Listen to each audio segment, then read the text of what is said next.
السلام عليكم ورحمة الله وبركاته، ازيكم عاملين ايه؟ يا رب تكونوا بخير وصحة وسعادة ورمضان كريم عليكم وعلى الأمة الإسلامية كلها يا رب، ويا رب دايما تكونوا بأحسن صحة وعافية. فات نص الشهر وأكتر دلوقتي، والواحد خلاص اتعود على الصيام شوية الحمد لله. وربنا يا رب يثبت لكم الأجر إن شاء الله، وكل دعواتكم تبقى مستجابة يا رب، بالشفاء ليكم جميعا ولينا ولأسرنا ولكل مرضى لكل مرضانا إن شاء الله. النهارده بقى خلّينا نتكلّم على حاجة. طبعًا لمّا رمضان بيفوت منّه 10 أيام، 20 يوم، بتبدأ الناس بقى إيه، تزقزق بقى تقول لك إحنا زهقنا من الأكل ويالّا بقى نغيّر. فممكن الواحد يغيّر ياكل أكلة طبيعية بتاعة ناس طبيعيين طبعًا ويتبسط بيها، ولكن المشكلة إن نِفسك بتروح على حاجات غريبة. ونبدأ بقى تقول أنا عايز آكل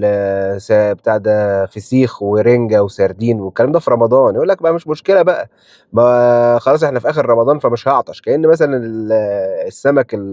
الغريب ده مش هيخلّيه يعطش يوم واحد، لأ ده هيخلّيه يعطش مدى الحياة. ف وطبعًا في ناس بتأجّل القرار الجميل ده للعيد، يعني تقول لك العيد ده مش بتاع اللحمة، فإحنا ناكل بقى أول يوم بقى نكسر الصيام، وناكل بقى ونفرح في العيد وناكل رنجة وفسيخ والحاجات دي. طبعًا في كذا أكتر من مرّة وأكتر من حلقة حذّرت فيها من الأكلات دي، بالذات طبعًا للناس اللي عندها مشكلة في المناعة بتاعتها نتيجة إن هي ماشية على علاج أيًا كان نوع العلاج، حتى لو علاج حتى مناعي أو علاج أقراص أو علاج طبعًا كيماوي. الحاجات دي كلّها بتأثّر على الجسم بتاعِك وبتخلّي طبعًا تفاعله مش زي الناس الطبيعية 100% أو اللي مناعتها كويسة أو مش اللي بتتعرّض لأدوية من اللي بتستنفذ الكثير من طاقة الجسم وقدراته الدفاعية. فمثلًا الناس اللي بتاخد علاج وطبعًا أنا عن نفسي متّفق إن الفسيخ والرنجة دول مش أكل بني آدمين أساسًا، يعني دول المفروض ما يتاكلوش لأي بني آدم، سواء بني آدم ده مريض، صحيح، صحته 100%، عيان، ما هو دي حاجات sorry اللي هي برضه يعني إحنا بالذات الفسيخ ده يعني سمك عفن فإحنا كلناه، فجه على مزاج أحد الأشخاص إن هو حلو، فبدأ يقنع الناس تقريبًا إن هو حلو، فالناس بدأت تقتنع إن هو حلو فبتاكله. فالله أعلم ده إيه، والناس اللي من برّه مصر أو ما يعرفوش أوي الفسيخ أو من السعودية أو من بلاد المغرب العربي الجميلة، ما يعرفش إيه الفسيخ، فهو ده سمك بوري أو شبهه أو سمك من هذه الفصيلة من الأسماك.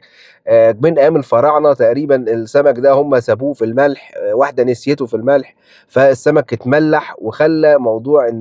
التعفُّن بتاعه يبقى بطيء،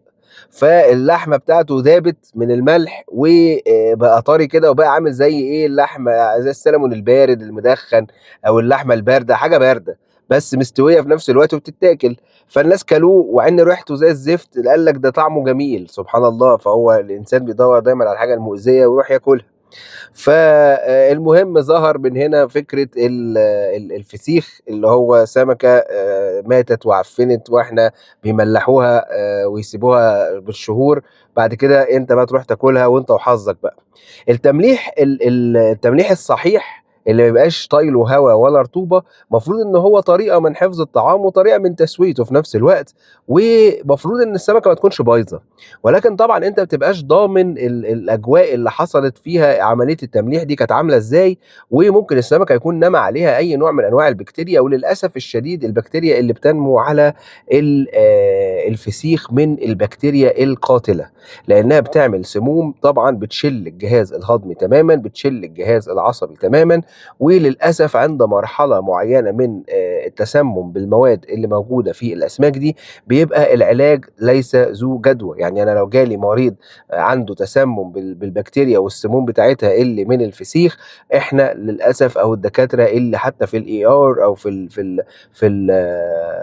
في الطوارئ بتاع أي مستشفى مش هيقدر يلحقه، لأن الdamage أو المشكلة بتبقى irreversible، إن هي مشكلة لا يمكن إصلاحها.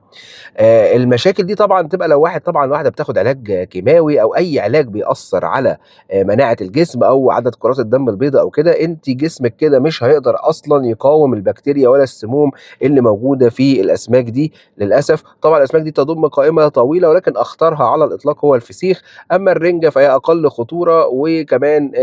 يعني ممكن ناس بتسويها على النار، فالنار هتقتل كتير من البكتيريا ولكن السموم ما بتموتش بالنار برضه. فلو حتى الناس بتقول لك ده أنا باعمل الفسيخ على النار، لو في بكتيريا هتموت، لكن في سموم أنت ما تضمنش إن السموم دي تتكسر بالنار للأسف. أمّا الحاجات التانية بقى أم الخلول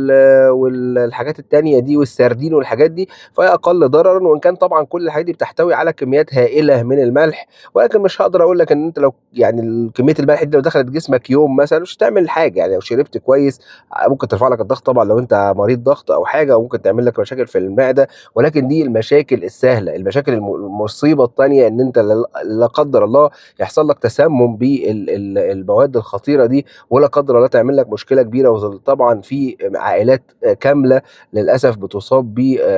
بتسمم خطير وبتموت للأسف، وربنا يحفظكم جميعًا. فالنار مش هتأثّر على السموم، ولكن ممكن تقتل البكتيريا، فالنار ممكن للأسف برضه ما تكونش كافية. وطبعًا التسمم بالحاجات دي بتختلف من واحد للتاني، يعني ممكن واحد ييجي له تلبُّك معوي، واحد ييجي له انتفاخ، واحد ييجي له قيء وغثيان، وواحد ما يبقاش قادر أو ييجي له إعياء شديد، واحد يتحسّن بعد شوية من الوقت وهكذا. الموضوع بيختلف من حد للتاني، ولكن طبعًا على درجة مناعتك ومقاومة جسمك، ولكن طبعًا الموضوع قد يكون خطير في البني آدمين العاديين خالص اللي مش عندهم أي مشاكل، فما بالك بالناس اللي بتاخد علاج كيماوي أو بتاخد علاج بيأثّر على المناعة أو حتى علاج مناعي. العلاج المناعي من الحاجات اللي بتنشّط العلاج المناعة بتاعة الجسم أكتر من اللازم، فممكن لا قدّر الله تعمل برضه تفاعل أشد من اللازم، فيحصل لك أنت جسمك ما يستحملوش، فيحصل لك برضه مضاعفات خطيرة. أمّا الناس بقى اللي هتيجي تتلكك تقول لك ده أنا متعافية وثلاثي سلبي فما باخدش علاج، أو تقول لك ده أنا متعافية وخلّصت علاجي كله الهرموني وكل حاجة، أو حتى بتاخد هرموني وتقول لي ده الحاجات دي مش هتعمل لي مشكلة، وأنا الأدوية دي متعايشة معاها بقى لي فترة طويلة ومش هتعمل لي مشكلة، فدي هتمسكني بقى كده يعني من إيدينا اللي بتوجعنا وتقول لي أنا ما عنديش مشكلة أهو، ما باخدش أي علاج بيأثّر عليَّ بشكل كبير، فآكل بقى وآكل من نِفسي وما أعرفش إيه. فدي ممكن أقول لها أولًا هاحذّرك التحذير بتاع الناس العادية، اللي هو برضه الحاجات دي قاتلة ومعفنة وما ينفعش تتاكل، ولكن لو خلاص بقى الناس جُم وقعدوا ياكلوا واتطمنتِ كده كذا واحد كَل كده وما حصلوش حاجة، خدي لِك حتة ما فيش مشكلة من نِفسِك، عشان برضه ما تقوليش إن إيه دكتور محمد بيمنعنا من حاجة أو قال لنا الحاجة دي ما ينفعش تتاكل. خدي لِك حتة وربنا يستر، ودعواتكم لينا بالشفاء ودعواتكم لأنفسكم، وإن ربنا يستر ويعدّيها على خير، ويا رب يعود عليكم شهر رمضان ويبلّغكم رمضان اللي جاي واللي جاي إلى أن يشاء الله، وأشوفكم على خير وعيد سعيد عليكم إن شاء الله، وسلام عليكم.